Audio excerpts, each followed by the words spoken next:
internationale des droits de la femme. Nous sommes le 8 mars aujourd'hui. C'est une journée très importante que vous allez sentir dans Matin Bonheur vous réveille. Bonjour à tous, bonjour à chacun, bonjour à Alix au studio que nous allons retrouver dans quelques secondes seulement. Et juste après, nous serons en compagnie d'une dame pour évoquer certes ce qu'elle fait comme métier, mais surtout pour évoquer cette journée très importante que nous célébrons aujourd'hui. À tout de suite. Bonjour à vous, chers téléspectateurs.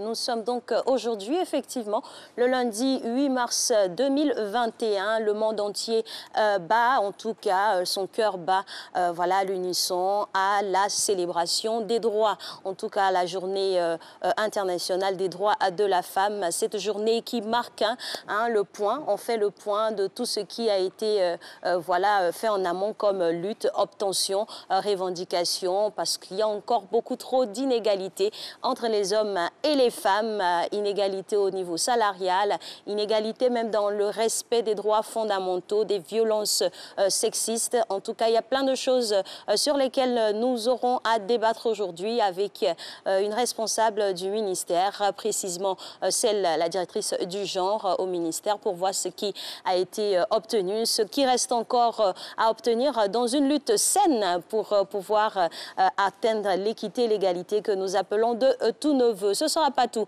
On mettra les femmes à l'honneur, certainement. On aura aussi nos hommes qui passeront ici camper leurs différents rôles avec Régis Kofi au JT, Renaud Kobia pour la revue de presse.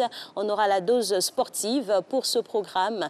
Voilà, en tout cas, un condensé de plusieurs choses qui nous occupent pour ce lundi 8 mars 2021. Bien sûr que la couleur du temps est au programme pour pouvoir se préparer à sortir dehors. Et puis, on aura aussi, en tout cas, une belle équipe qui est déjà installée pour pouvoir vous proposer une émission de qualité. Moi, je vous invite à vous installer confortablement et surtout, mesdames, à être très attentives. Il y a beaucoup de choses qui vont se partager dans cette émission. Allez, la couleur du temps. Et puis, tout de suite, ce sera le premier flash de Régis Kofi.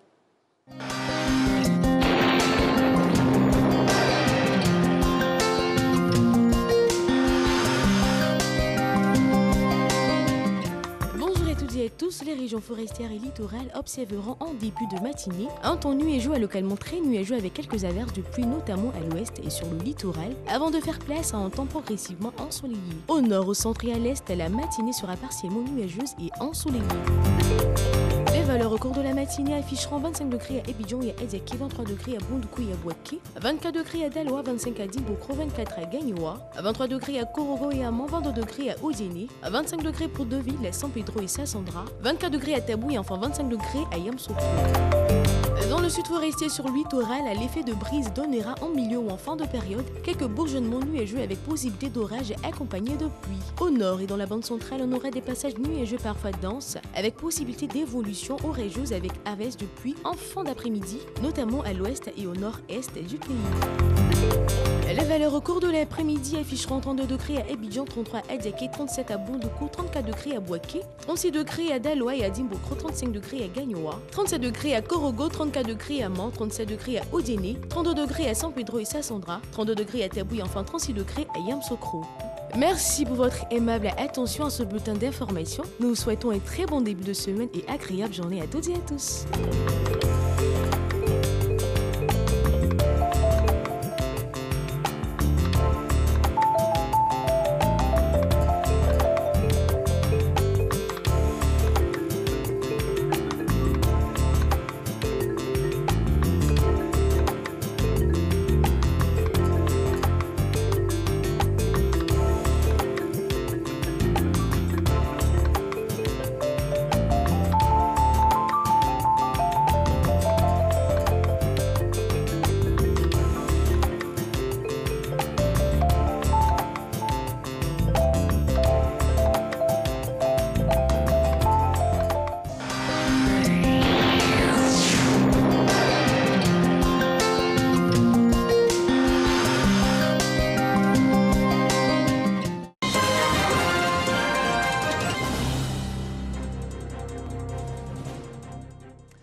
Bonjour à tous. La commission électorale indépendante CEI a commencé à proclamer les résultats des législatives du 6 mars dernier. Résultats consécutifs à un scrutin sans violence majeure. La CEI est donc à la tâche depuis la fermeture des bureaux de vote pour la compilation et donc la proclamation des résultats. C'est ce que nous apprend Michel Digri. Circonscription 046, Trècheville commune. Dans quelques heures, tous les candidats aux législatives 2021 seront situés sur leur sort. La commission électorale indépendante procède depuis samedi nuit à la proclamation des résultats provisoires et ce, après un scrutin apaisé sur l'ensemble du territoire national. Jusqu'à notre départ, aux environs de 10 heures, le scrutin législatif se déroulait dans le calme dans la ville de Kwasi-Datekro. Les choses se déroulent comme prévu. Une affirmation confirmée par les observateurs et superviseurs électoraux. Dans la région du Hambol, le processus s'est bien déroulé sans incident. Pour le président de la République, il faut à présent maintenir le cap pour toutes les élections à venir. Que les Ivoiriens puissent choisir à compter de maintenant, en toute quiétude et dans la paix, leurs représentants, que ce soit pour le pouvoir suprême de l'exécutif, le pouvoir législatif ou bien évidemment les élections locales avec les mairies et les élections des conseils généraux. Pour l'heure, la commission électorale indépendante est à pied d'œuvre pour donner tous les résultats dans les plus brefs délais. Dans plusieurs localités, certains candidats malheureux ont déjà appelé leurs adversaires pour les féliciter, pendant que d'autres attendent l'ouverture du contentieux pour faire des recours. Le scrutin s'est déroulé selon les dispositions du code électoral ivoirien. C'est ce que dit la mission d'observation de la communauté des Sahélo-Sahariens. La CENSAD a rendu public son rapport au cours d'une conférence de presse ce dimanche. Regardons. Les élections législatives du 6 mars 2021 en Côte d'Ivoire ont été suivies par des observateurs internationaux. 24 heures après le scrutin, la communauté des États sahélo-sahariens, CENSAD, livre ici ses conclusions. La mission d'observation électorale de la CENSAD a retenu que l'élection du 6 mars 2021 s'est déroulée conformément aux dispositions du Code électoral ivoirien et dans des conditions inclusives, apaisées et satisfaisantes pour toutes les parties engagées. La mission d'observation électorale de la CENSAD exhorte tous les candidats en lice à respecter les résultats issus des urnes et à recourir aux procédures et aux voies légales pour le règlement de tout contentieux lié à ces élections législatives. La mission d'observation électorale de la CENSAD saisit cette occasion pour féliciter la Commission électorale indépendante CEI pour toutes les mesures prises en vue du bon déroulement du processus électoral.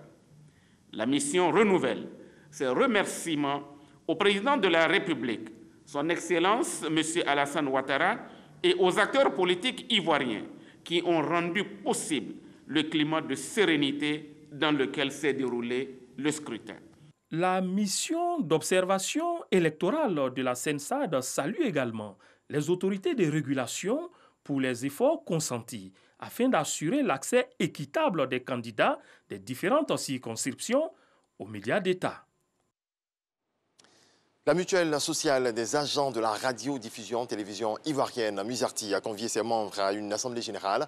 Le bilan et les perspectives ont été dégagés lors de cette rencontre. Suivant. Bilan positif pour l'exercice 2019. Les dirigeants de la Musarti se disent satisfaits du travail accompli.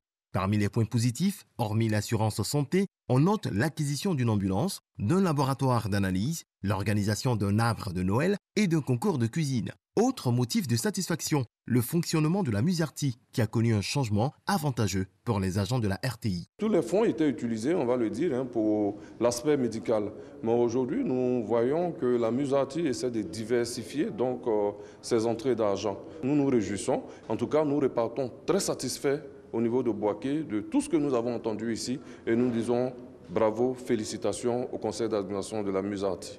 Cependant, tout n'est pas rose. Les caisses de la mutuelle sont éprouvées, les charges étant supérieures aux ressources. Résultat, un déficit de 25 millions de francs CFA enregistré. Avec beaucoup de rigueur et de volonté, ce déficit sera surmontable, selon le président de la Musarti. Pour les années à venir, les dirigeants de la mutuelle promettent de belles perspectives. La mutuelle sociale, c'est pour le bien-être des agents. Il faudrait que nos mutualistes puissent obtenir en tout cas le maximum pendant notre gestion. Avec le soutien de notre directeur général, M. Fosséné Dambélé, nous allons pouvoir bâtir, réaliser de belles choses, des logements, le restaurant au niveau du siège, les terrains pour les agents, en tout cas, et pouvoir les soigner naturellement, c'est le b.a.-ba.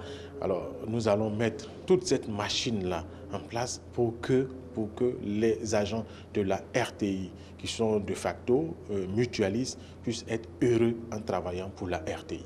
Le bilan 2019 qui a réuni les mutualistes n'a pu se faire au moment opportun pour cause de coronavirus. Une autre assemblée générale est prévue dans le courant de l'année 2021 pour plancher sur les activités de l'année 2020.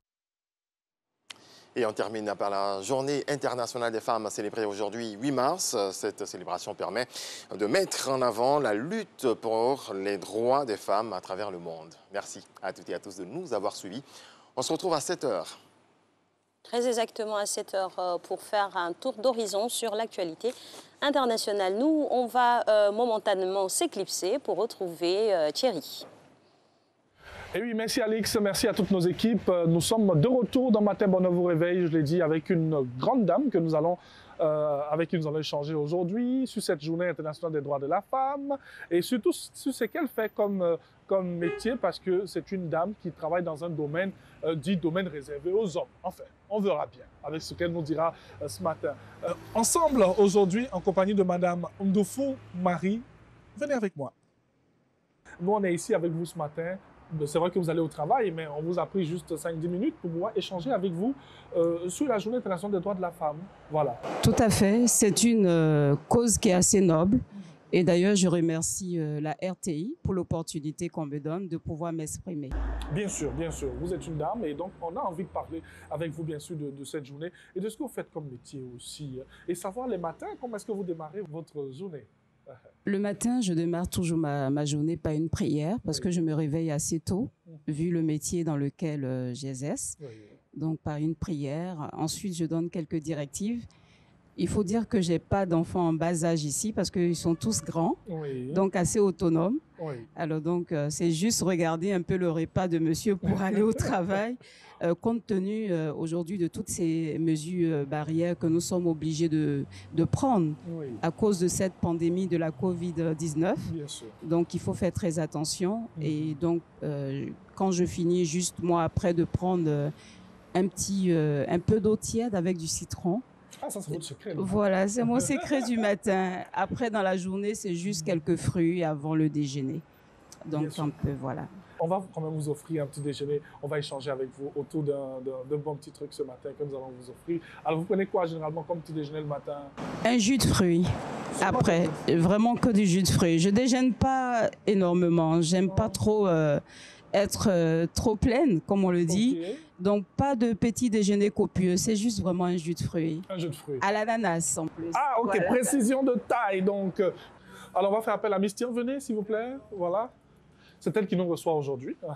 Alors, on peut avoir un jus de fruits pour madame. Puis, on va dire qu'est-ce que moi je vais prendre? Du café? Du café, pas trop serré. Ok. Voilà. Avec un sucre. Oh oui, oui, oui. Merci beaucoup. Alors, Madame Dofo, avant que notre petit déjeuner arrive, Journée internationale des droits de la femme. On parle de cette journée. C'est vrai qu'il y a beaucoup de choses que nous disons. C'est une journée où on pense souvent qu'on doit faire la fête. Mais pourtant, il faut plancher sur des sujets importants. Je crois qu'il faut beaucoup plus plancher sur des sujets assez importants. C'est vrai que célébrer la Journée internationale de la femme est une cause très, très noble, il faut le dire. Parce qu'il existe beaucoup de parité, surtout dans certains domaines où l'on pense plutôt à des hommes pour ces domaines. Je citerai plutôt le domaine dans lequel moi j'exerce, qui est celui du BTP.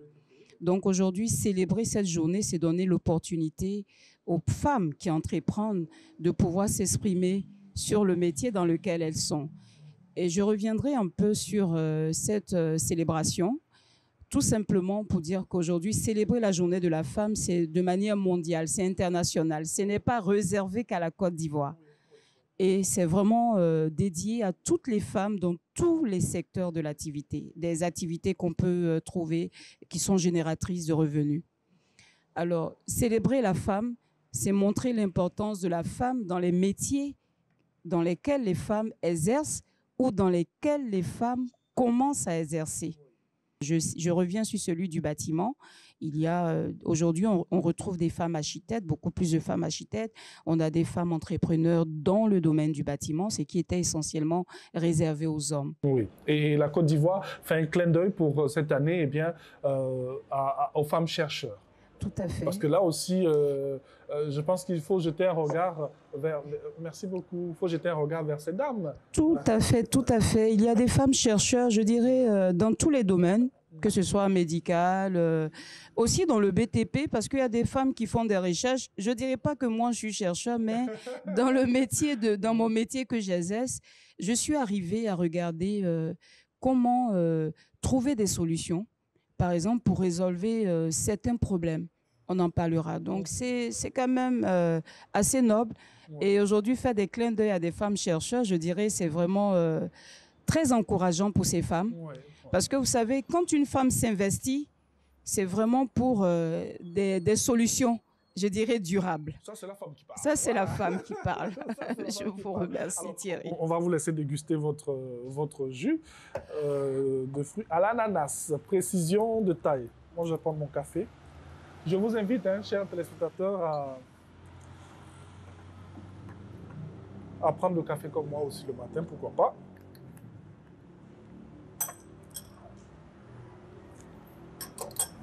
Alors là, pour du café, c'est du café. Ça peut aller, Madame Defou? Oui, très bien, ça va. Ah, ok. Alors, nous sommes toujours avec notre invité d'aujourd'hui. Dans Matin Bonheur vous réveille, on a dit c'est un peu spécial parce qu'on parle de la Journée internationale des droits de la femme. Sur le plan mondial, eh bien, le thème de cette journée, c'est le leadership féminin pour un futur égalitaire dans un monde, on va dire, envahi par la Covid-19. Chez nous, en Côte d'Ivoire, on fait un petit clin d'œil aux femmes chercheurs pour se tourner un peu vers ce domaine d'activité très, très important pour notre société. Et nous sommes avec une dame, oui, elle qui cherche aussi à sa manière parce que dans ce qu'elle fait comme activité, elle a cette petite touche et cette particularité qu'elle apporte à la promotion immobilière. Nous sommes toujours avec Madame Ndoufou. Alors, rapidement, avant de terminer, Madame Ndoufou, parce que ça ne dure pas, hein, c'est déjà fini, avant de retourner rapidement au studio, la promotion immobilière, l'aménagement, pas trop difficile pour une femme. Bon, c'est vrai que l'aménagement, vous apportez votre petite esthétique. La promotion immobilière. Ben, la promotion immobilière, on va dire qu'il faut savoir aujourd'hui bien définir son programme immobilier. Le programme immobilier doit s'adapter à l'environnement dans lequel on travaille. Et aujourd'hui, on parle de développement durable.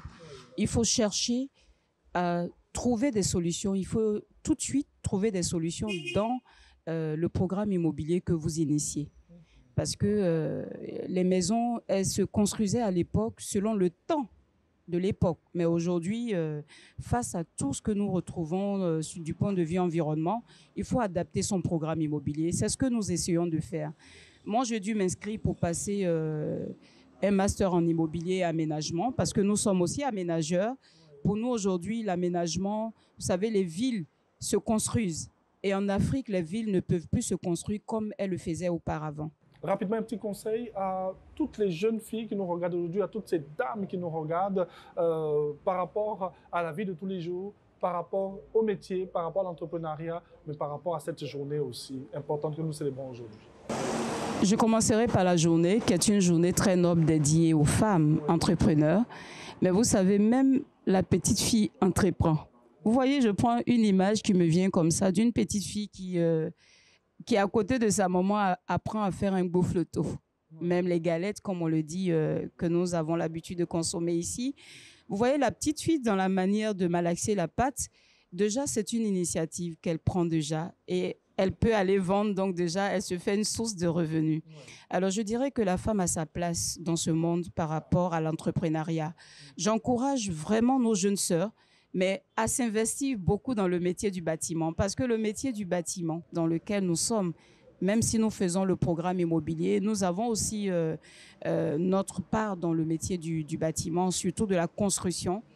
je voudrais demander aux jeunes filles de s'investir parce que c'est un secteur qui regorge beaucoup d'activités. Oui. Alors, je dirais encore vraiment merci à la RTI parce que c'est une opportunité pour moi de m'exprimer en cette journée de la femme. Journée que je reviens encore très noble, dire que toute femme qui a le désir d'entreprendre devrait pouvoir arriver à la concrétisation de son idée. Voilà qui est bien dit. Merci beaucoup, Madame Ndofou Marie. Alors, on a un petit cadeau pour vous. Qui va... Merci beaucoup.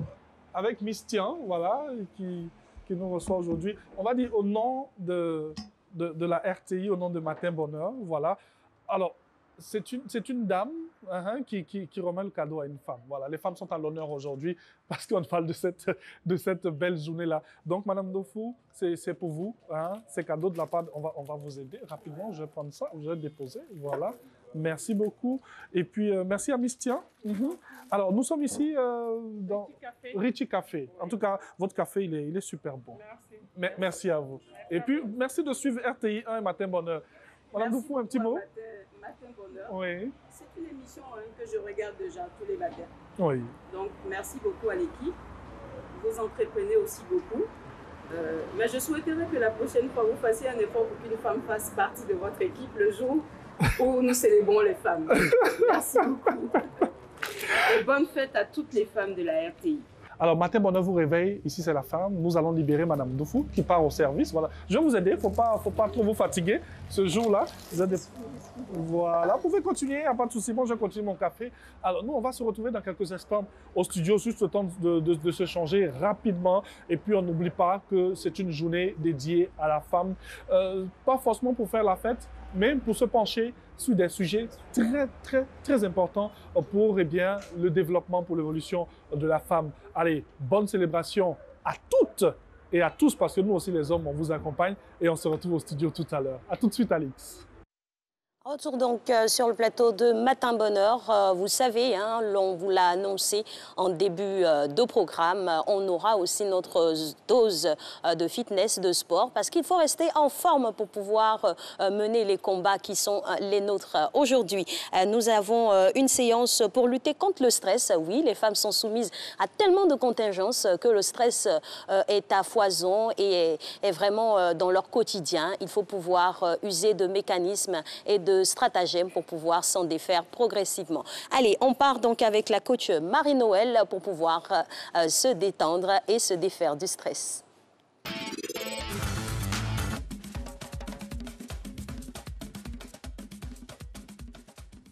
Eh oui, merci infiniment à la coach Marie-Noël pour tous ces mouvements exercés. On espère que vous avez en tout cas débarrassé un peu ça et là les meubles pour exercer quelques petits mouvements. Ça fait toujours du bien. Et pour ceux qui ne partiraient pas peut-être au travail, restez en notre compagnie. On va s'occuper de vous toute la journée. Alors pour l'heure, nous restons encore à Matin Bonheur. Et là maintenant, nous allons recevoir Renaud qui a tant de choses à nous dire concernant les informations d'ici et de là.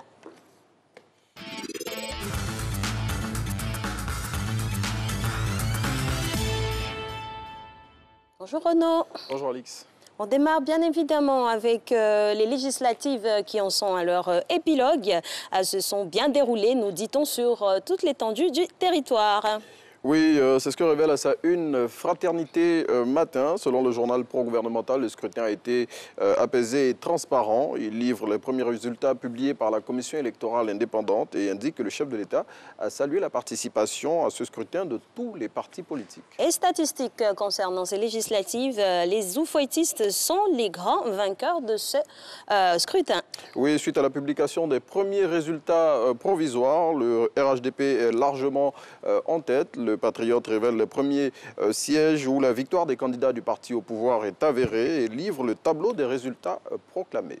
Un autre quotidien, le Nouveau Réveil cette fois-ci. Oui, le FPI a opéré son grand retour plus tôt. Le Nouveau Réveil indique que le PDCI et ses alliés DDS ainsi que le FPI indiquent plusieurs cas d'irrégularité lors du scrutin de ce samedi. Plus de précisions dans le Nouveau Réveil. Une autre voix, celle-là, originale. Oui, le FPI a opéré son grand retour à l'occasion des législatives et on peut dire que c'est un retour gagnant 20 ans après sa dernière participation à une élection. Pour ce grand retour, le Front populaire ivoirien, selon la voix originale, a enregistré de prestigieuses victoires. Et aujourd'hui, 8 mars 2021, le monde entier rend hommage aux femmes aujourd'hui, mais pas que. Oui, c'est aujourd'hui qu'est célébrée la Journée internationale des droits de la femme et cette journée est l'occasion de faire le bilan sur la situation des femmes dans de nombreux pays du monde entier. Des manifestations vont se tenir pour célébrer toutes les femmes et en Côte d'Ivoire, c'est le 13 mars que se tiendront les activités officielles de la GIF dans la ville de Jacquesville autour du thème promotion économique et sociale de la femme face à la Covid-19 pour une Côte d'Ivoire plus égalitaire. Découvrez dans l'expression de ce jour les innovations de cette célébration pour 2021. Et on continue de parler des femmes avec l'Inter qui propose un reportage sur les conditions des taxis et d'autocars. Vous vouliez dire des conductrices de taxi, oui. Et leurs conditions de travail aussi. Oui, bel hommage en tout cas que rend le quotidien qui va au-delà de l'info ce 8 mars à ces braves dames qui servent sur les routes en qualité de chauffeurs comme leurs congénères hommes. Et l'Inter nous plonge donc dans le quotidien de ces dames peu ordinaires qui pratiquent ce métier considéré comme la chasse gardée des hommes et ils nous livrent les émotions auxquelles elles sont confrontées pendant leurs activités. Émotion, vous avez lâché le mot. Le week-end a été marqué par cette page noire. Nous avons perdu une grande dame de notre univers agricole. La Côte d'Ivoire est donc en deuil avec le décès survenu de Madame Irielou Colette ce vendredi. Oui, la Côte d'Ivoire est particulièrement, vous l'avez dit, le secteur agricole qui perd l'une de ses dignes représentantes avec la disparition brutale de la présidente du conseil d'administration de la Fédération nationale des sociétés coopératives de vivriers de Côte d'Ivoire, âgée de 65 ans. Irielou Colette, qui s'est imposée dans le secteur du vivrier en Côte d'Ivoire, est à l'origine de la création de plusieurs marchés de vivriers animés par des femmes gourous ici à Abidjan. Une grosse perte pour notre pays. Oui. Un fait insolite s'est produit dans la ville de Touba. Oui, il s'agit d'une pluie chargée de grêlons qui s'est abattue sur cette ville du nord-ouest de la Côte d'Ivoire. Les grêlons, il faut le savoir, ce sont de petits morceaux de glace qui tombent du ciel souvent lors de violents orages. Et retrouvez donc les explications de la Société d'exploitation de développement aéroportuaire, aéronautique et météo sur ce phénomène dans Soir Info de ce jour. L'environnement nous parle, il faut savoir décrypter ces messages. Oui. On continue de parler de météo justement avec la forte vague de chaleur qui s'abat en ce moment sur la Côte d'Ivoire. Oui, cette vague de chaleur selon la Sodexam qui avait prévenu récemment de son arrivée sur notre pays s'explique par le fait que les mois de février et mars en Côte d'Ivoire sont les plus chauds. Selon la Sodexam qui fait des recommandations aux populations pour leur permettre de passer cette période sans grands incidents, eh bien cette vague de chaleur pourrait engendrer une forte consommation d'électricité, d'eau et de carburant. Retrait de la candidature de M. Jacques Anouma à l'élection du président de la Confédération africaine de football. L'Inter fait toute la lumière. Oui, l'annonce du retrait de sa candidature au journal de 20h de RTI 1 en fin de semaine dernière était venue mettre fin aux rumeurs qui circulaient depuis un bon moment sur un deal présumé pour cette élection. Eh bien, l'Inter, dans son numéro de ce lundi 8 mars, révèle les dessous de ce revirement qui était devenu évident. À noter que les candidats sénégalais et mauritaniens ont eux aussi retiré leur candidature, offrant ainsi un boulevard à Patrice Motsepe, le candidat sud-africain pour la présidence de la Confédération africaine de football. Et on a envie de dire que l'intégrité devrait être la chose la mieux partagée dans ce milieu. On termine avec un mot d'économie avec la BRVM qui a refermé sa semaine sur une assez bonne note. Oui, c'est le secteur agriculture qui a réalisé la meilleure note de cette journée de cotation grâce à la SAPH et Sucre Ivoire. Concernant la SAPH, son titre s'est négocié aux alentours de 2000 francs CFA, un niveau record pour la société vu que la dernière fois que son titre avait atteint ce montant remonte à 2019. Parmi les bons élèves de la journée du vendredi dernier, on a BOA Sénégal et la BCC. Et à l'inverse, dans le rouge, on retrouve Safka Côte d'Ivoire, Palmsi, BOA Côte d'Ivoire et Nestlé Côte d'Ivoire. À noter que le total des transactions de ce jour s'est élevé à 139 millions de francs CFA. Merci infiniment, Merci, Renaud, pour votre partition. Ben oui, c'est la tenue officielle, le pagne officiel. Sinon, voilà, on espère qu'on pourra plutôt se vêtir de nos droits. Sinon, pas de pagne en tant que tel. Je pense que c'est ça. Voilà, ce sera attention à ne pas se faire griller par le soleil en sortant du studio. Tout à fait. Avec cette forte vague de chaleur qui souffle actuellement sur la Côte d'Ivoire. Exactement. Il faut faire attention et mettre surtout les enfants à l'abri. Ils sont plus fragiles et les personnes du 3e âge. Merci Renaud. On se verra demain. Et nous, juste derrière, ce sera une autre phase avec Régis Kofi.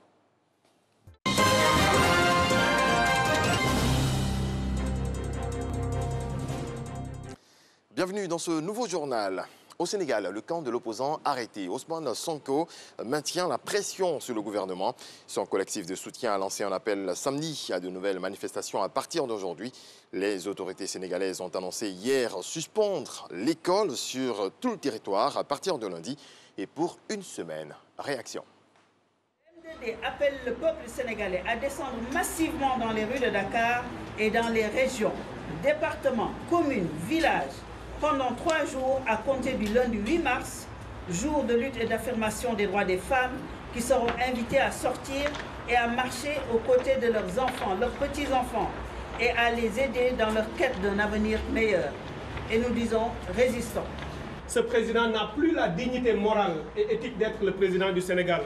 Quand on se permet de fomenter ou de fermer les yeux sur un complot aussi sordide, d'encadrer ceux qui l'ont fait, de les parrainer et de conduire notre pays dans ces difficultés qu'il n'a jamais connues, ce qui a occasionné ces troubles graves à l'ordre public, ce qui a occasionné mort d'homme, un tel président, un tel homme, dirais-je, n'a plus la dignité morale d'être le président de la République. Au Yémen, contrainte à un mariage forcé dès son plus jeune âge, puis répudiée à 16 ans, Alanou Hussein Sharian a été attaqué à l'acide par son ex-mari en octobre dernier. Elle attend aujourd'hui que la justice condamne son tortionnaire. Elle illustre le sort de nombreuses filles qui subissent maltraitance et abus au Yémen, un pays où la misogynie de la société s'est exacerbée en raison de la guerre et de la pauvreté. Depuis 2015, la violence à l'égard des femmes et des filles a augmenté de 63% selon le programme de l'ONU pour le développement PNUD. Des images insoutenables et révoltantes. Heureusement que dans certains pays, les lignes ont commencé à bouger. En Somalie, une étudiante nommée Aïcha Mouyadine est la cofondatrice de la première salle de sport de Mogadiscio à offrir un espace d'entraînement dédié aux femmes pendant la journée. Le Binish Gym est réservé aux femmes avant d'ouvrir ses portes aux hommes le soir. Ouvert en 2017, ce gymnase à vocation féminine et géré par des femmes est une exception dans un pays conservateur sur le plan social. En Irak, au milieu des décombres, le pape François a prié hier pour les victimes de la guerre dans le nord du pays, où les djihadistes du groupe État islamique ont semé la terreur et détruit des églises millénaires avant d'être défaits il y a 3 ans sous très haute protection. Pour le dernier jour de son voyage historique en Irak, le pape est allé à la rencontre de la communauté chrétienne d'Irak, l'une des plus vieilles au monde, mais aussi l'une de celles qui a connu le plus d'exil. Le Dalai Lama, 85 ans, a reçu samedi sa première dose de vaccin contre le Covid-19. Elle lui a été administrée à l'hôpital de Dharamsala, la ville du nord de l'Inde où réside le gouvernement tibétain en exil. Après avoir reçu l'injection, le chef spirituel a exhorté les gens à être courageux et à se faire vacciner. Afin d'éviter certains problèmes graves, cette injection est très utile, a-t-il déclaré. Le rover Perseverance de la NASA a fait tourner ses roues avec succès sur Mars pour la première fois depuis son atterrissage il y a 2 semaines. En se déplaçant de quelques mètres, a annoncé l'agence spatiale américaine vendredi, lors de ce premier trajet réalisé jeudi après-midi et destiné à vérifier le bon fonctionnement du système. Le véhicule, équipé de 6 roues, a avancé de 4 mètres, puis a effectué une rotation sur lui-même vers la gauche avant de réaliser une manœuvre arrière sur environ 2,5 mètres. Merci de nous avoir suivis. C'est la fin de ce point de l'actualité. Très belle journée à vous. Matin Bonheur se poursuit. Merci infiniment Régis Kofi et Martin Bonheur se poursuit. Vous aurez le bonheur de recevoir 2 grandes dames de notre pays pour Instant Vérité.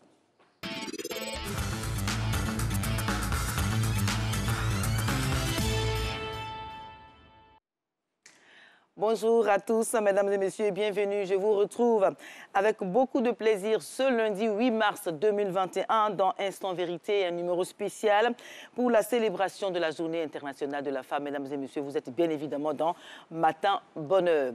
Alors, chef d'entreprise, femme d'affaires à succès, élu local, les femmes sont en mouvement. Parmi elles, certaines luttent pour la reconnaissance des droits des autres femmes, d'autres créent des milliers d'emplois. Et loin de la reconnaissance de leurs droits, de leurs mérites, ces femmes leaders sont bien souvent la cible de toutes les critiques. Injures publiques, dénigrement, sabotage, tout y passe pour qu'elles baissent les bras et arrêtent le combat. Mais, mesdames et messieurs, qui sont-elles vraiment? Ministres, députés, ménagères, commerçantes, élèves, étudiantes, bref, où en sont leurs droits toujours méprisés ou méconnus? Que peut vraiment apporter le leadership féminin? Alors, Adjaratou Traoré Coulibaly est avec nous pour répondre à ces questions. Adjaratou Traoré Coulibaly est chef d'entreprise, présidente de la fondation Adjaratou Demain, qui travaille pour l'insertion économique des femmes et des jeunes de Koumassi. Et depuis 2012, vous êtes, madame, députée élue sous la bannière RHDP. Alors, bonjour, madame. Bonjour Gabriel. Et bienvenue sur le plateau de Instant Vérité. Merci. Alors, les législatives viennent de s'achever, les résultats sont en train de tomber. Vous avez été candidate à Koumassi sur la liste RHDP aux côtés du maire Ibrahim Cissé Bakongo. Comment, madame, avez-vous vécu ces élections locales? Merci Gabriel. Je pense que les élections se sont déroulées dans une très belle ambiance entre partisans et aussi avec les listes adversaires. Il y a eu une très belle ambiance entre les différentes listes, les candidats et une synergie entre la population et les candidats. Nous n'avons pas noté d'incidents pendant la campagne avec les listes adversaires, ni pendant le vote, le jour du vote. Et bien entendu, bon, après les résultats provisoires, nous n'avons pas noté d'incidents ou de plaintes venant des listes adversaires. D'accord. Vous attendez toujours les résultats provisoires à Koumassi? Alors, les résultats provisoires sont connus. Oui, à Koumassi, les résultats provisoires sont connus. La liste RHDP, bien entendu, Alors, donc, félicitations. C'était juste une question pour savoir. Je vous sens très sereine. Alors, ce matin, à Koumassi, lors de la campagne des législatives, des heurts ont eu lieu entre vos équipes de campagne et celle d'Ibrahim Cissé Bakongo, l'actuel maire de cette commune. Il était tête de liste. Alors, qu'est-ce qui est à l'origine de ces constants accès de colère entre vous? Vous savez que là où il y a la passion, il y a moins de raisons. Je pense que c'est un incident qui est survenu et les choses sont entrées très vite dans l'ordre parce que le plus important pour ces élections et l'enjeu essentiel était la victoire de la liste RHDP.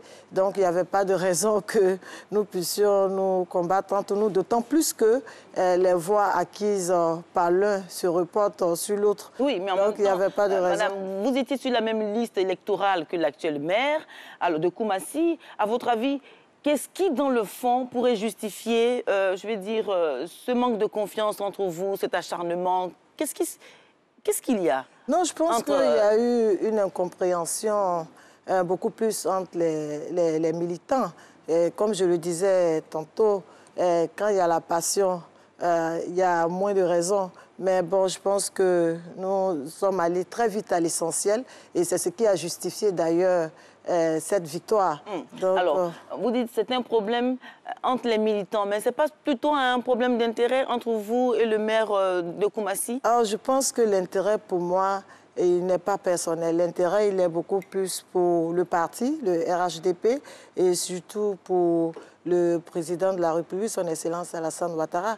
C'est ce qui est le plus important. Vous êtes une femme et nous insistons sur la question pour revenir, pour dire qu'en mars 2019, une partie de votre fondation, notamment la façade de Adjaratou Demain, a été démolie dans le cadre de la lutte contre les installations anarchiques dans la commune de Koumassi. Alors, comment donc comprendre cet acte? Bon, je pense que dans sa politique d'urbanisation, le maire a trouvé que la façade de la fondation débordait un tout petit peu, tombait sous le coup, bien entendu, des justes mesures. Donc, il n'y a pas de problème. Madame, vous faites partie du même parti. Oui. Vous êtes sur la même liste que lui. Oui, bien entendu. Alors, qu'est-ce qui pourrait justifier cela? Ou bien serez-vous candidate à Koumassi au municipal de 2023? Il faut dire que le choix des candidats au niveau du parti se fait selon le profil et les potentiels des candidats. Donc nous ne sommes pas en 2023, nous ne sommes qu'en 2021. On ne pourrait oui, en même temps, est-ce que vous vous projetez dans cette perspective-là? Le parti décidera qui est le meilleur, qui a le meilleur profil pour porter le choix. Donc, laissez le sien au parti. Oui, c'est justement le parti. Est-ce que vous-même, en tant que femme, leader et tout cela, avec ce que vous faites avec votre fondation, est-ce que vous-même n'avez pas cette volonté-là de vous présenter au municipal de 2023? Mais quelle que soit la volonté que tu pourrais avoir, c'est le parti qui avisera en fonction des potentialités, du profil de chacun. Je pense que nous, en tant que femmes, nous devons présenter un profil beaucoup plus reluisant pour pouvoir être choisis. Donc, nous attelons à cela. Mais c'est le parti qui a le dernier mot. Alors, Adjaratou Traoré, vous êtes chef d'entreprise. Alors, cela fait des sociétés et des hommes à gérer, donc des charges énormes auxquelles il faut faire face au quotidien. Pourquoi la politique, finalement? Je pense que c'est deux domaines qui vont de pair pour moi. C'est un sacerdoce. Il n'y a pas de problème à être femme d'affaires et être politique. Je dirais même aussi femme au foyer. Pourquoi pas? Voilà, c'est-à-dire que c'est un sacerdoce. Il faut pouvoir bien s'organiser pour mieux gérer chaque domaine et servir son pays en un mot. J'ai une équipe dynamique, aussi bien au plan professionnel que politique, qui organise tout ça, qui orchestre tout ça, et puis pour un meilleur résultat. Voilà. Alors, c'est en 2004 que vous avez fait vos premiers pas en politique en tant que membre du comité de base du RDR. Aujourd'hui, alors vous êtes devenue l'une des élues du RHDP, le parti au pouvoir. Alors, comment s'est faite votre ascension? Je pense que j'ai commencé la politique un peu tôt, depuis le lycée, en étant membre du MEESI, du bureau du MEESI, et en passant par la JPDCI, quand nous étions à l'université avec le président Kakabe. Et ensuite, avant de m'envoler pour les États-Unis, pour une meilleure prise en charge de ma personne, si je peux dire ça comme ça, j'ai été membre du comité de base du RDR avant d'y aller. Et c'est seulement à mon retour que je me suis vue dans l'arène politique. Alors, justement, pourquoi? D'où vous vient cette fibre politique? Qui vous a inspiré? Est-ce que vous êtes inspiré des dévancières de Henriette Dagri Diabaté ou encore d'autres femmes qui vous ont motivé? Qu'est-ce qui s'est passé? Vous avez eu quel contact avec quelle femme qui vous a vraiment donné cette envie-là de faire la politique? Je vais profiter de votre micro pour rendre hommage à une dame, celle qui m'a véritablement inspirée à son âme, c'est Mme Akangui, qui était en son temps maire de la commune de Port-Boué. Et moi, étant étudiante et résidant à la cité universitaire Port-Boué 1, et j'étais la représentante des étudiantes en son temps, et j'ai fait partie de son équipe, voilà, de campagne. Et c'est de là même que nous avons mis en place le bureau de la JPDCI sous le contrôle de Mme Feu Akangui. Et c'est une dame qui m'a beaucoup inspirée, qui m'a beaucoup soutenue. Et je pense que mon engagement politique vient d'elle. Alors, bien. Alors, aujourd'hui, vous comptez parmi les femmes, parmi les nouvelles générations de femmes politiques, de leaders de femmes. Alors, dites-nous, vous essuyez des coups, les coups très durs. Comment faites-vous au quotidien?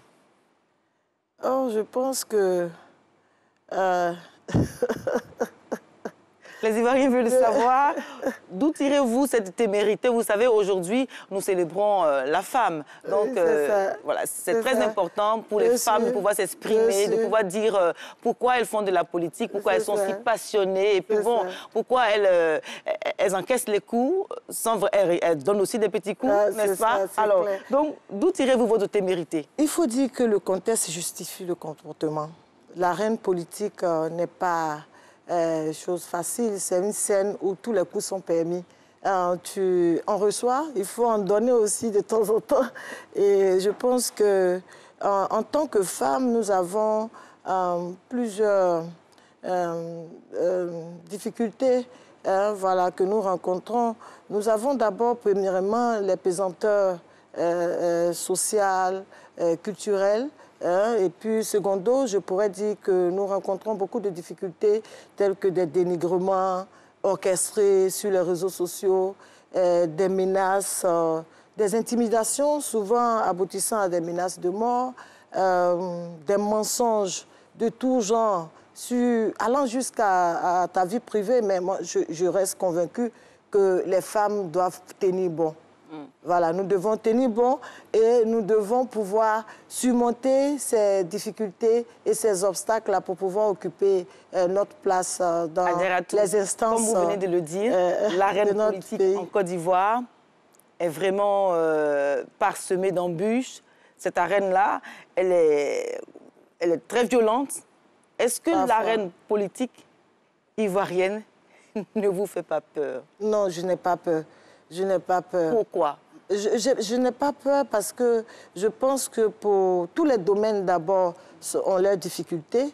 Donc, ce n'est pas seulement qu'en politique qu'il y a des difficultés. Mais quand on s'engage en politique, on doit s'attendre et avoir le dos vraiment large et solide pour pouvoir faire face à ces difficultés. C'est vrai que souvent, c'est beaucoup plus dur par endroits. On rencontre des personnes vraiment atypiques, je pourrais dire ça comme ça, mais il faut tenir, il faut être déterminé et ferme, parce que bien que la femme incarne la douceur et la paix, mais de temps en temps, il faut aussi en face qu'on sache que non, il faut qu'on sache notre détermination. Sinon, il n'y aura plus de femmes en politique. Les femmes auront peur, elles auront peur de s'engager dans ce domaine. Et comment, je veux dire, avec toutes ces dispositions que le gouvernement met en place pour permettre aux femmes d'être représentées dans le domaine politique, je parle des 30%, du quota des 30% de représentativité des femmes dans les assemblées élues. Mais il faut bien que nous bravons. Nous puissions braver tous ces obstacles pour pouvoir y être. Alors, justement, en tant que député, vous êtes à l'initiative de la proposition de loi fixant les conditions du travail domestique et portant organisation des agences de placement des travailleurs domestiques. Alors, qu'est-ce qui vous a poussé à faire cette proposition de loi? Je pense que c'est parti d'un constat tout simple, du fait de l'amélioration des conditions de travail de cette catégorie de travailleurs. Parce que, en fait, en réalité, c'est des travailleurs. Voilà. Et si nous prenons l'échantillon, ne serait-ce que d'Abidjan, nous avons près d'1 million de personnes qui exercent ce métier. Et j'ai jugé bon, à un moment donné, qu'il fallait y prêter une attention particulière. Donc, améliorer un peu les conditions de travail de ces personnes-là. Oui, il a été vraiment fort de constater que cette proposition de loi n'a pas prospéré. Pourquoi? En fait, c'est un recul de bélier. Il fallait, je l'ai retiré juste pour mieux la préparer et prendre en compte quelques aspects techniques. Et je pense qu'aujourd'hui, avec le dynamisme du gouvernement, de renforcer les droits de la femme, puisque la majorité de ces personnes exerçant ce métier est la femme, les jeunes filles, surtout les jeunes filles. Donc, je pense que nous allons saisir l'opportunité pour peut-être revenir sur cette réalité. Alors, donc, vous en parliez à l'instant, la représentation des femmes dans les assemblées élues. Il y a eu donc la loi sur le quota de 30% demandé aux partis politiques. Alors, cette disposition n'a pas été observée, malheureusement, lors de ces législatives. C'est le code qui a été privilégié. Votre commentaire? Alors, je pense que d'abord, il y a une confusion que les normes même ont laissé paraître, parce que nous avons le code électoral, la loi et le décret. Bon, chaque norme a privilégié une position.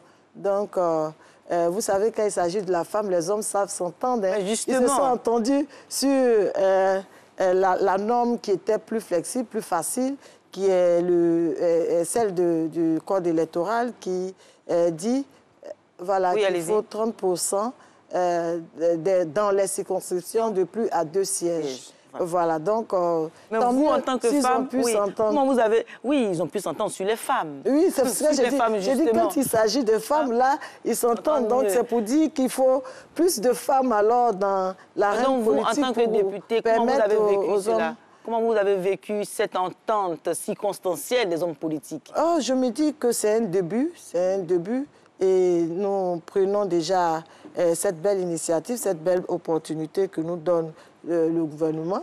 Et nous, c'est vrai que le gouvernement nous ouvre la porte, mais c'est à nous, les femmes, de franchir le seuil en bravant, bien entendu, tous ces obstacles que je viens de citer, ces dénigrements, ces menaces, ces agressions. Vous êtes déjà, vous êtes déjà arrivé à un certain niveau. Comment vous faites avec les jeunes femmes qui veulent vraiment, je vais dire, s'initier à la politique? Est-ce que vous avez des jeunes femmes que vous encadrez dans ce sens-là? Bien entendu, il y a beaucoup de jeunes filles, des associations de jeunes filles, des jeunes filles qui trouvent que je suis un exemple, une inspiration pour elles, mais je leur dis que non, je ne me cache pas, je leur dis que c'est un domaine très, très difficile. Il faut être déterminé, engagé, et puis il ne faut pas avoir peur, parce qu'on peut traverser toutes sortes de situations difficiles. Vous savez, la femme, quand il s'agit de notre vie privée, nous sommes souvent fragilisés, et il faut pouvoir faire face à ça, parce qu'il y a tellement de mensonges, tellement de dénigrements sur ta vie privée, sur des agressions verbales. Et il faut pouvoir tenir. Alors, pour vous, les droits des femmes sont-ils méprisés ou méconnus en Côte d'Ivoire? Oh, je pense que c'est pas... On ne va pas parler de mépris, puisque le gouvernement a pris beaucoup de dispositions pour renforcer les droits des femmes. Et je vais même dire que c'est depuis 1952 que le vote de la femme a été admis en Côte d'Ivoire. Donc aujourd'hui, avec tous ces efforts tels que la loi relative à la succession, nous avons aussi la loi du 8 novembre 2016 qui consacre l'égalité entre femmes et hommes. Mais ça encore, vous en riez, vous en riez justement. Donc c'est pour cela que la question a son sens. Culturellement, bon, oui. mon homme c'est vrai qu'il y a des dispositions, de nombreuses dispositions sont prises dans le sens de la reconnaissance, encore du respect des droits des femmes, mais dans la pratique, que de difficultés, que d'obstacles, n'est-ce pas, madame? Oui, mais bon, en fait, tout est lié aussi à notre culture et notre tradition, moi je pense. Mais bon, une loi nous favorise, donc nous, on salue l'initiative. On salue l'initiative, comme on le disait, derrière un grand homme, il y a une grande dame. Mais maintenant, nous, les femmes, justement, c'est à côté. Maintenant, nous sommes à côté, donc tant mieux. Tant mieux si la disposition légale... Donc, madame, comment donc promouvoir la participation politique et la représentation des femmes dans ce sens-là? Oh, je pense que, je le disais tout à l'heure, que nous avons des dispositions qui font la promotion de la femme, l'émergence de la femme. Le gouvernement ouvre la porte, mais il faut que nous le gouvernement ouvre la porte, en même temps, le seuil. Mais les femmes aussi doivent se former. Oui. Les femmes aussi. Donc, nous avons plusieurs raisons. Nous avons des raisons endogènes aux femmes. Oui. Voilà. Quelles seraient donc, dans ce sens-là, les bonnes pratiques pour un pays qui veut prendre en compte les femmes dans son développement? Oui, mais c'est de pouvoir mettre en place les dispositions d'éducation, de formation, Et je pense que le gouvernement actuel s'y force. Nous avons beaucoup de dispositions, de normes qui aujourd'hui permettent aux femmes d'être présentes dans l'arène politique, qui permettent aux femmes aussi de se prendre en charge l'autonomisation des femmes. Nous avons beaucoup de dispositions qui permettent aux femmes de participer, de contribuer au développement de leur pays. Mais la question, c'est qu'aujourd'hui... Il faut oser. Il faut que nous osons. Voilà. Les pays marquent, tous les pays du monde entier marquent un arrêt pour célébrer les femmes, pour parler de leurs droits, mais tout ça, ça reste sur les papiers, ça reste dans les tiroirs. Qu'est-ce qu'on fait exactement? Parce que les femmes constituent la moitié de la population du monde. En Côte d'Ivoire, les femmes sont presque 50% de la population ivoirienne. Alors, comment prendre en compte ces femmes-là? C'est la grande question. Comment les prendre en compte? Ne pas parler seulement de leurs droits, ne pas célébrer, en faire une fête, mais dans le fond, il faut... Oui, mais il y a l'action aussi du côté des femmes. Il y a l'action. Le gouvernement va beau mettre les dispositions légales en place, si les femmes n'osent pas, si les femmes ne font pas le pas, ça va rester morte. Voilà. Donc il y a l'action des femmes, il y a le courage, il y a la détermination et l'engagement des femmes. Voilà. D'accord. Donc votre engagement, c'est aussi votre fondation, Adjaratou Demain. Alors vous développez les compétences, vous financez les projets des jeunes et des femmes. Qu'est-ce qui a motivé votre choix rapidement? La dernière question.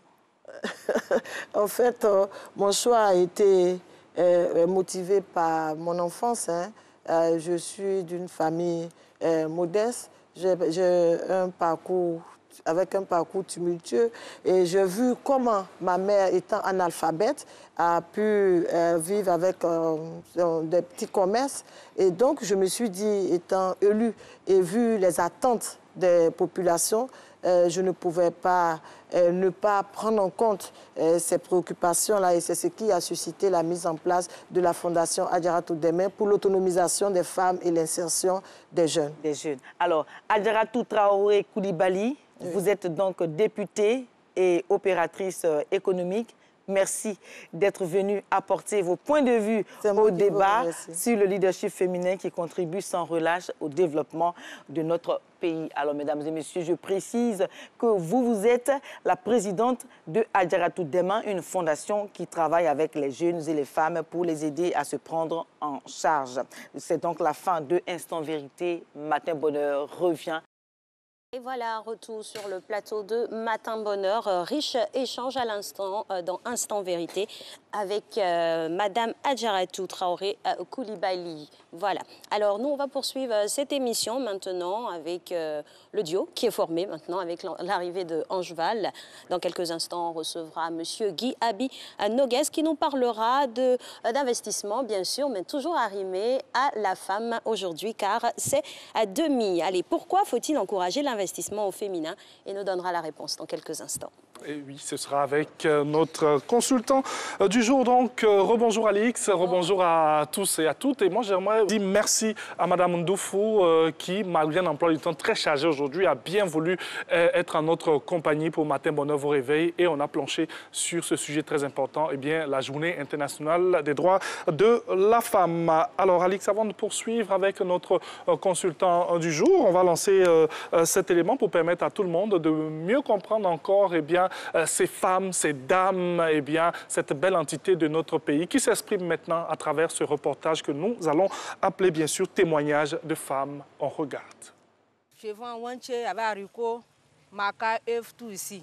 En tout cas, commencer, c'était pas facile, c'était dur pour moi-même. Même pour vendre, même, c'était dur. Pour les choses en crédit.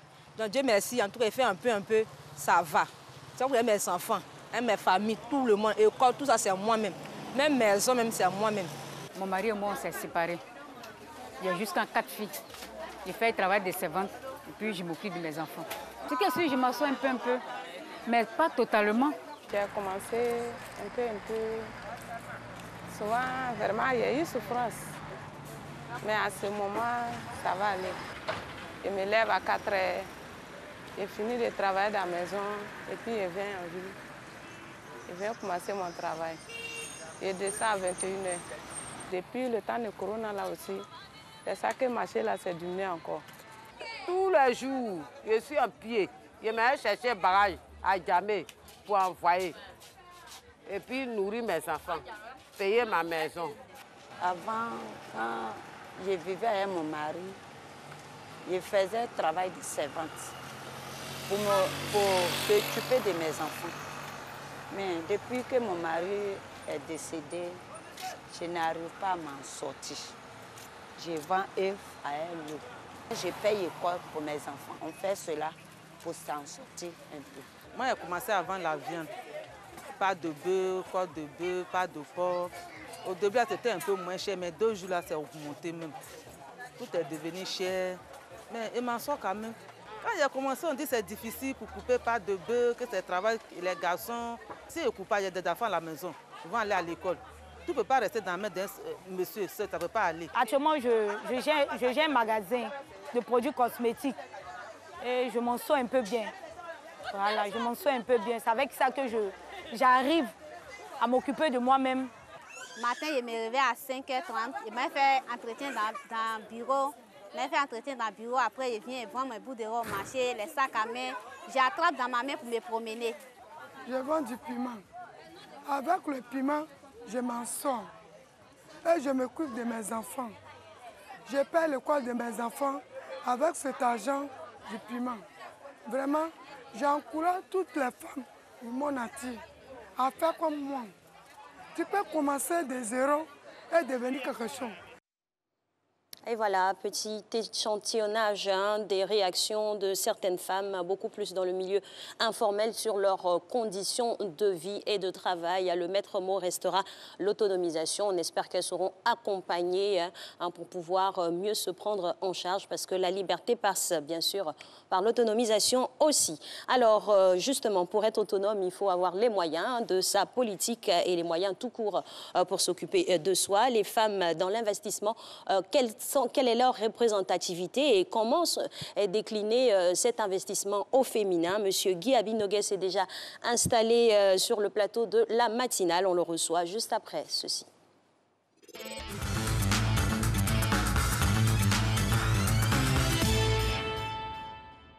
Et très bien installé, M. Guy Abi-Nogues, il est expert financier. Avec lui, pourquoi faut-il encourager l'investissement au féminin? Voilà un sujet qui colle bien à cette belle journée que nous célébrons aujourd'hui. M. Guy Abi, bonjour. Bonjour Thierry, bonjour Alix. Bonjour M. Abi. Bienvenue. Merci. Alors, vous maîtrisez bien ce plateau, et bien les téléspectateurs vous maîtrisent bien aussi. Alors, nous allons parler de pourquoi faut-il encourager l'investissement au féminin, essayer de répondre à cette question à travers d'autres déclinaisons que nous allons vous proposer. Pourquoi les femmes doivent-elles s'adresser à des spécialistes de marché? On en parlera aussi. Pourquoi même parler de l'investissement au féminin? Quelle est la particularité? Alors, je crois que quand on parle d'investissement au féminin, cela s'impose. Pourquoi cela s'impose? Vous savez, les femmes gagnent aujourd'hui de l'argent autant que les hommes. Et elles sont appelées donc à transmettre un patrimoine, notamment à leur descendance. Et pour transmettre ce patrimoine-là, elles doivent faire valoriser ce patrimoine. Et pour faire valoriser ce patrimoine, elles doivent donc pouvoir donc investir, notamment sur le marché financier, pouvoir donc investir en bourse et avoir droit, j'allais dire, à la panoplie de tous les produits financiers qui existent sur le marché et pouvoir donc en bénéficier également des conseils d'usage, notamment des spécialistes qui sont sur le marché, si elles ne sont pas donc outillées en matière donc de finances. Et à partir de cet instant-là, il va sans dire que les femmes ont droit au marché financier au même titre que les hommes. Alors vous qui êtes bien imprégné de la chose de l'investissement, pourrez-vous nous donner quelques chiffres en matière de statistiques sur les tendances des investissements des femmes? Quel est l'état des lieux? Je n'ai pas de chiffres réels, mais ce que je peux vous confirmer, et vraiment avec certitude, c'est que les femmes sont dans l'ensemble très peu représentées au niveau des instances de direction, notamment de toutes les sociétés de gestion en matière donc, Cette journée a bien son sens, hein, j'ai envie d'ajouter. En matière donc de finances. Les femmes sont très peu représentées. Alors aujourd'hui, la question qui se pose, c'est comment faire pour amener donc les femmes à être beaucoup plus représentées donc, dans ce milieu de la finance ici, dans la sous-région. Vous savez, par exemple, qu'en France, en 1965, c'est seulement en 1965 que les femmes ont été autorisées à ouvrir des comptes bancaires et notamment à émettre des chèques sans l'avis de leur mari. Et c'est seulement 2 ans plus tard, en 1967, que les femmes ont eu accès au marché boursier. Alors, quand nous sommes ici en Afrique, aujourd'hui nous sommes en 2021, et que la plupart de nos femmes peuvent accéder au marché boursier sans problème. C'est vrai, elles peuvent donc consulter ces spécialistes pour pouvoir donc investir pour leur propre chef, mais en même temps, quand on parle justement de direction, on se réjouit du fait qu'aujourd'hui, on commence à constater de plus en plus une certaine féminisation des postes de direction au niveau donc de la plupart des sociétés de gestion, des banques et même aussi des sociétés de gestion de patrimoine. On aimerait que cela se déploie sur tous les autres secteurs en tout cas. Tout à fait. À 50-50. Alors, c'est vrai qu'on parle elles sont peu nombreuses d'une part, d'autre part, on évoque très souvent la performance de la femme dans tous les secteurs d'activité. Pourquoi sont-elles plus performantes que les hommes en matière de gestion de portefeuille? Alors, j'avoue que c'est un fait. C'est un fait, je suis un homme, il faut reconnaître ce fait-là. Et pourquoi? C'est tout simplement parce que les femmes ont une gestion beaucoup plus rigoureuse, elles sont beaucoup plus prudentes, elles sont beaucoup plus patientes en matière de gestion d'actifs. Lorsque elles sont en face du marché et que le marché est volatile, les femmes n'ont pas tendance à s'affoler. Elles regardent le marché, elles procèdent à des ajustements ici et là, hein, mais elles le font beaucoup moins que les hommes. Vous savez, un homme, de manière générale, je le vois même parmi donc, mes confrères, qui sont en charge notamment de certains portefeuilles de gestion, lorsque le marché commence à devenir volatile, on a tendance à vouloir s'ajuster, à vouloir donc, permettez-moi l'expression, matcher le marché, on a tendance à vouloir donc se protéger et réduire donc les risques au maximum, alors que la gestion saine nous impose de rester donc patient, et parce que c'est dans le long terme que vous arrivez donc à gérer vos risques, et c'est dans le long terme que vous arrivez donc à dégager des performances très intéressantes. Et cela, les femmes savent le faire. Et on est vraiment très, très heureuse d'entendre ce que vous venez de nous dire. À cette analyse, c'est clair que les femmes ont beaucoup plus de capacité à investir, mais qu'est-ce qui fait que le gap est encore aussi important? Le manque d'accès même aux fonds pour les femmes? Je crois que c'est beaucoup plus au manque d'accès aux fonds. Vous savez que de manière générale, dans nos foyers, ce sont les femmes qui gèrent le cordon de la bourse. L'homme a tendance à revenir, de manière générale, il y a beaucoup plus de revenus à la maison. Et la gestion courante du foyer est confiée aux femmes. Et les femmes, quand elles gèrent le foyer, elles font face notamment à tous les problèmes qui pourraient donc se poser dans le foyer. Voyez? Et donc la femme, à la limite, n'est pas portée en ce moment-là sur d'autres aspects, en dehors des aspects familiaux, elle ne s'intéresse pas à autre chose. Et l'homme a tendance à dire, c'est moi qui suis celui-là même, qui doit donc gérer toute la relation avec les banques, avec les assureurs, avec même les compagnies d'assurance maladie et autres. Ce qui fait que la femme a tendance à se mettre encore en retrait par rapport à cela, alors que ça ne devrait pas être le cas. Une femme doit pouvoir investir au même titre qu'un homme sur le marché. Elle doit pouvoir, donc, à la partir des revenus qu'elle dégage, notamment de ses activités, puisqu'elle travaille, ou bien puisqu'elle exerce une activité. Tout à l'heure, on a vu des bonnes femmes qui exercent donc des activités. Elle doit pouvoir donc s'adresser au marché, investir, parce que, comme je l'ai dit tout à l'heure, elle a une descendance. Il faut donc qu'elle puisse léguer quelque chose à sa descendance. Je crois que les femmes aujourd'hui à la maison vont vous regarder et vont dire, c'est un bel homme, ce monsieur. Au-delà de ça, il dit des choses sensées pour nos conditions. Bien sûr.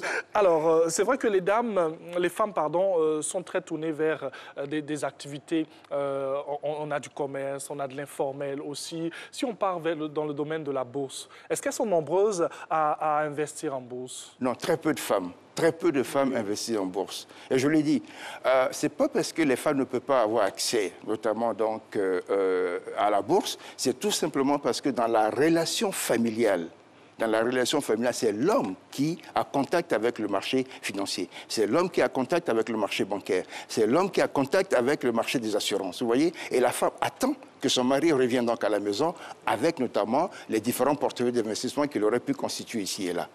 Ce qui est, à mon avis, un tort. La femme doit pouvoir prendre les rênes des choses, elle doit pouvoir donc prendre le devant des choses et aller donc s'adresser aux spécialistes du marché et investir à son tour. Monsieur Abig-Noguet, ce n'est pas faute de ne pas vouloir le faire. Il faut que le cadre soit instauré justement, la famille et la société en miniature. C'est là-bas que se transmettent les valeurs, les pratiques. Vous qui êtes expert en finance et avec tout ce que vous nous dites aujourd'hui, est-ce qu'il n'y a pas une manière de se réapproprier même l'approche financière au niveau familial et de par là, cela pourrait se dépeindre sur toute la société après? Vous savez, je crois que de manière générale, et ça je parlerai vraiment, et tous les hommes peut-être me tomberont là-dessus, nous, les hommes, nous sommes un peu matures. On ne veut pas reconnaître que les femmes gèrent mieux que nous, notamment dans nos foyers. Quand on voit bien, vous savez, si vous confiez la gestion familiale à un homme dans un foyer, vous allez être confronté à un certain nombre de problèmes. Parce que l'homme, une fois qu'il a réglé les grands agrégats, notamment l'eau, l'électricité, les téléphones, le reste, il ne sait même plus ce qui se passe dans la maison. Voyez? Alors que la femme, elle est sur le détail. Elle a une vision à long terme. Et ayant donc cette vision à long terme, elle voit venir les choses et donc elle prend des dispositions pour pouvoir donc faire face aux problèmes qui vont donc arriver. Et ce sont ces mêmes dispositions que j'appelle donc les femmes à prendre pour pouvoir donc aller sur le marché. Par quelle approche? Par quelle approche? Notamment par les revenus qu'elles ont. Vous savez, quand une femme, vous lui donnez, par exemple, 100 000 francs CFA pour gérer donc ce qu'on appelle donc l'argent de la famille, pour pouvoir faire face aux charges familiales, à la fin du mois, la femme est capable de vous dire, peut-être il me reste 20 000 francs CFA. Vous voyez? Regardez, donnez ce même montant à un homme. Au milieu du mois, il vous dira qu'il n'y a plus rien. Ouais. Tout ça réside notamment dans la gestion rigoureuse que les femmes ont, comment dirais-je, par rapport donc à de l'argent. Et donc une femme, si elle dispose de revenus, si elle peut avoir des revenus notamment émanant donc, un, de son salaire, deux, de ses activités commerciales, elle peut s'intéresser au marché financier et réaliser des prouesses sur le marché financier. Alors, réaliser des prouesses, performances, les femmes dans tout, sans vouloir stéréotyper. Hein. Existe-t-il un type d'investissement pour les femmes où aujourd'hui les femmes peuvent et doivent investir dans tout? Les femmes peuvent et doivent investir dans tout, y compris même l'immobilier. Vous savez, quand vous regardez le marché financier, je le vois avec les femmes qui sont notamment à la tête de toutes les structures sur le marché financier, les femmes qui sont à la tête des SGI, les femmes qui sont à la tête des SGP, celles qui gèrent notamment des fonds communs de placement. Oui. Vous regardez, les performances dégagées par ces femmes sont supérieures aux performances dégagées par les hommes. Pourtant, ce sont les mêmes fonds d'investissement qui sont constitués ici et là et qui sont gérés par tous ces professionnels du marché. Voyez? Et donc, à partir de cet instant-là, si il y a de la performance chez les femmes, s'il y a, comment dirais-je, beaucoup plus d'attention, notamment dans le suivi d'un portefeuille d'investissement, il va sans dire qu'il faut que les femmes prennent le devant des choses et se mettent vraiment en avant pour pouvoir faire valoir, j'allais dire, leurs compétences et leur savoir-faire. Alors, ça fait plaisir d'entendre un homme aussi bien vanter les mérites et compétences des femmes. Mais en même temps, on est face à une réalité qui est dure, peut-être, et même pas peut-être, hein, pour la condition des femmes. On est encore au stade des inégalités salariales, encore des inégalités culturelles même.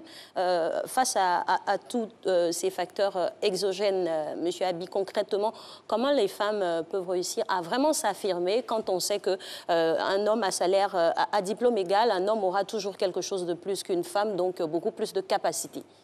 Oui, c'est un fait qui existe effectivement dans la société, mais c'est un fait qui a tendance aujourd'hui à se corriger ici et là dans le monde entier. Mais cela ne peut pas pour autant empêcher donc les femmes d'aller donc sur le marché financier et investir. Je vous ai dit qu'on pouvait investir à minima. Donc, avec le peu de revenus que vous avez, avec le peu de moyens que vous avez, vous pouvez notamment acheter dans des fonds communs de placement, vous pouvez donc investir dans des SICAV, vous pouvez donc acheter des parts ou des petites actions et constituer un portefeuille d'investissement. Vous n'avez pas besoin j'allais dire, d'avoir un gros montant aujourd'hui pour aller sur le marché. Vous pouvez le faire à minima. Et donc, si demain, vous arrivez donc à toucher quelque chose, donc un montant beaucoup plus important, en ce moment-là, vous allez accroître, j'allais dire, votre portefeuille d'investissement en investissant beaucoup plus sur le marché. Il faut retenir ce fait-là. On peut donc investir à minima. Ce n'est pas parce que vous n'avez pas une grosse somme aujourd'hui et que vous ne pouvez pas entrer sur le marché financier. Avec ce que vous dites, on peut investir à minima. Est-ce que cela s'adresse aussi à la dame qui est au quartier, qui vend permettez-moi le mot, beau-flotto, ses beignets et tout? Est-ce que cela s'adresse à la dame qui vend son poisson braisé le soir dans nos différents quartiers? Est-ce que cela s'adresse à ces dames-là? Mais cela s'adresse effectivement à ces dames. Vous savez, il y a des femmes, des bonnes dames ici en Côte d'Ivoire qui sont parties de rien et qui ont construit, j'allais dire, ce que je pourrais appeler des petits empires. Quand on parle, par exemple, du secteur de la Tchéquée, on a vu des femmes parties à partir de rien et qui ont bâti des petits empires. Elles sont parties à partir de quoi? À partir d'un minima, à partir d'un petit revenu. Elles ont investi. Et à force d'investir, elles ont réussi donc à dégager, à mettre en place une structure beaucoup plus grande et beaucoup plus importante aujourd'hui, où elles emploient même des gens. voyez, c'est la même chose dans le secteur financier. Quand vous commencez à investir à minima, notamment dans les fonds communs de placement, et c'est fait pour cela. Et c'est fait aujourd'hui pour cela. Et même aujourd'hui sur la bourse, je vous ai dit, les autorités boursières de la bourse ont pris donc la décision notamment de fractionner la plupart des valeurs, des titres pardon, qui affichaient donc des cours très élevés pour permettre à tout le monde, à monsieur tout le monde, y compris donc, je dis femmes et hommes, oui, d'investir donc sur le marché. Vous pouvez donc investir à minima, constituer un portefeuille d'investissement et regarder donc votre portefeuille croître. Alors, Monsieur Abi, c'est sûr que les femmes ont des compétences, ont la capacité pour investir, qu'importe leur revenu. On va peut-être plancher sur un secteur beaucoup plus pragmatique pour les femmes. On l'a vu ici hein, au travers de l'élément. Le secteur informel est on va dire, celui qui absorbe beaucoup plus les femmes en matière de rendement. Et vous avez parlé même de success story en la matière. Donc, voilà pourquoi il y a beaucoup d'affluence. Pour une femme qui aimerait investir, parce qu'il faut aussi l'éducation à l'investissement pour pouvoir après accroître, voilà, on va dire, son activité et puis avoir un revenu conséquent. Quelle est la démarche à suivre pour ces femmes-là pour qu'à terme, elles puissent être vraiment autonomes? Parce que en étant autonome, finalement, on est libéré de tous les poids. Hein. C'est ça le plus important. Tout à fait. Je crois que vous avez tout à fait raison. Vous savez, l'éducation financière est très importante. Nous l'avons dit ici sur ce plateau, les autorités boursières, il est de leur responsabilité notamment de mettre en place, j'allais dire, cette éducation financière. Et cette éducation financière doit passer par tous les stades de la vie. Pas seulement les étudiants, pas seulement les étudiantes, pas seulement les lycéens et les lycéennes. Il faut même aller vers le secteur informel et montrer au secteur informel qu'on peut investir de manière donc, en toute sécurité dans le marché financier et ne plus tomber dans les arnaques qui sont proposées ici et là et vous faire prendre à des pièges, j'allais dire, où vous perdrez vraiment tous vos revenus. Effectivement, vous avez tout à fait raison. L'éducation financière est un pas important. C'est une campagne qui doit, j'allais dire, se mettre en place tout doucement. Et je crois savoir que les autorités boursières veulent le faire, elles vont le faire. Et dans tous les pays donc, de l'UEMOA, il y a des, j'allais dire, des décisions qui sont prises dans ce sens-là pour pouvoir donc donner de l'information, notamment à tous les pans d'activité et encourager les uns et les autres à venir donc vers la bourse. Vous le dites si bien, prôner l'éducation financière. Alors, c'est vrai que vous avez répondu plus ou moins. Ma question est le prolongement d'Alix et elle est simple, elle est nette. Pourquoi le monde de la finance, en général, gagnerait-il à s'ouvrir davantage aux femmes? Simplement. Mais tout simplement pour bénéficier, j'allais dire, de ce qu'apportent les femmes au monde de la finance. Elles apportent de la rigueur, elles apportent de la souplesse dans les investissements, elles apportent de la patience, elles apportent j'allais dire, de la sérénité dans les investissements. Vous voyez? Contrairement donc aux hommes, nous les hommes, dès que le marché commence à être volatile, la plupart des gestionnaires de portefeuille commencent à s'affoler, contrairement aux femmes. Vous voyez, contrairement aux femmes. La femme, elle observe, elle se dit, j'investis pour le long terme. Et la règle est simple. Si j'investis pour le long terme, je reste dans cette vision de long terme et j'attends de voir comment va se comporter mon portefeuille d'investissement. Et je procéderai aux ajustements au moment opportun. Voyez? Mais nous, les hommes, on a tendance à vouloir toujours avoir, j'allais dire, un taux de performance sensiblement égal à celui donc, des différents indices qui sont affichés. Et c'est là où on se trompe notamment dans la gestion des portefeuilles. Alors, Monsieur Abi Noguès, vous parliez tantôt hein, d'aval à une certaine époque que donneraient les hommes pour que les femmes puissent pouvoir disposer d'un compte en banque en tant que tel. Justement, parlons des organismes financiers qui octroient des prêts ça et là. Est-ce qu'il n'y a pas encore des disparités quant au traitement des dossiers quand cela vient de femmes ou d'hommes? Personnellement, je ne pense pas. Parce que pour moi, un projet d'investissement, si vous le présentez notamment à une structure bancaire, c'est la rentabilité du projet qui va attirer donc l'attrait de la banque. Vous voyez, le banquier ne va pas s'occuper du genre. Il ne va pas se dire parce que ce projet est présenté par une femme, donc je ne le finance pas. Non, ce n'est pas vrai. Si vous avez un excellent projet et que ce projet donc dégage de la rentabilité et que ce projet donc pour le banquier rentre donc notamment dans son plan, dans son schéma donc d'investissement, de soutien donc à l'économie, mais il va le financer.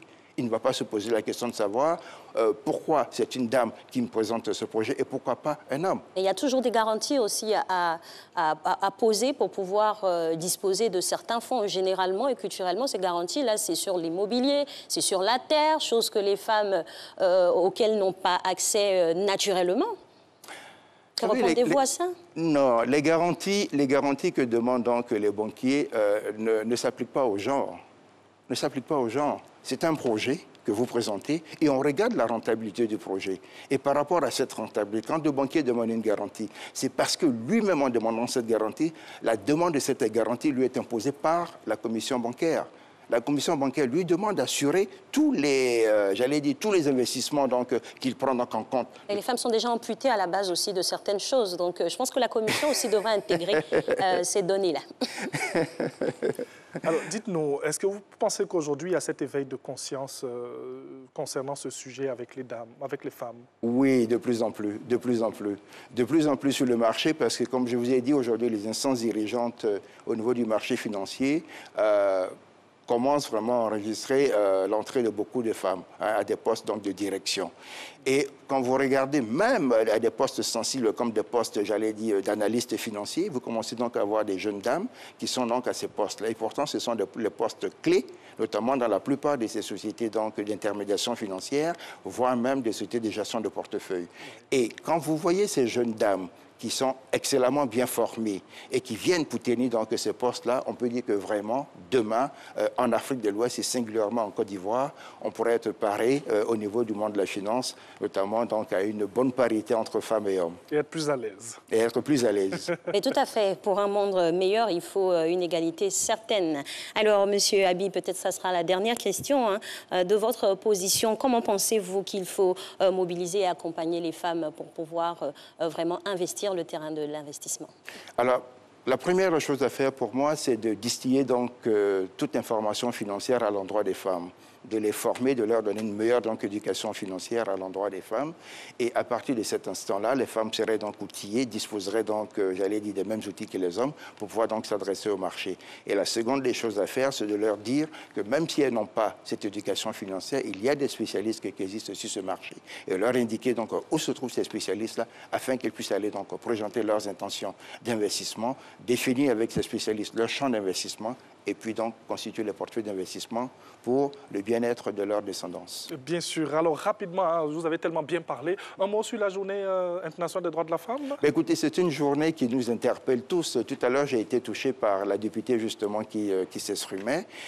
C'est une journée qui nous interpelle et c'est une journée donc, pendant laquelle nous avons, j'allais dire, une pensée positive à l'endroit donc, de toutes les femmes. Nous leur souhaitons donc le meilleur dans tout ce qu'elles entreprennent et nous les attendons avec impatience sur le marché financier. Et passez donc à l'action, puisque c'est vous encore qui êtes favorisé. Merci infiniment, Monsieur Abi Guindogues, pour toutes ces informations en faveur des femmes et des hommes par ricochet, puisque c'est la société en général. Nous, on a été heureux d'être en votre compagnie. C'est le premier jour de cette nouvelle semaine. On se reverra demain, Dieu voulant. Demain, avec beaucoup de plaisir pour parler encore d'un matin plein de bonheur. Que Dieu vous garde. Au revoir.